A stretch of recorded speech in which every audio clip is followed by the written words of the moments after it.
रौरी सुनथी नागपुरी जगत के सुपरस्टार आवाज मिस्टर इंग्लिश कुमार और इकर साथ दे हैं miss Chinta Devi. Recording Vinod recording studio Lohardaga.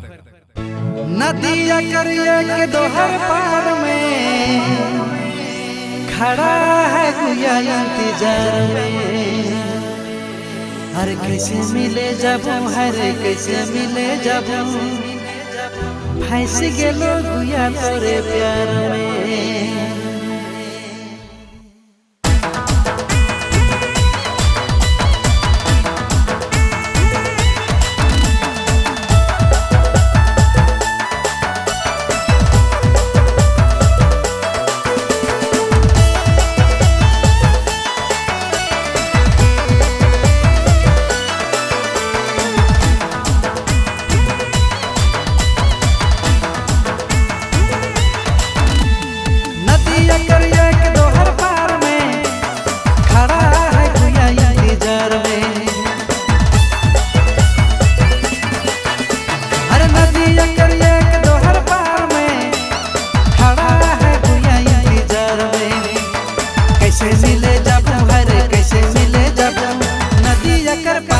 उफान में कैसे मिले जब हर कैसे मिले जब फंस गेलो गुया तोरे प्यार में।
उफान में।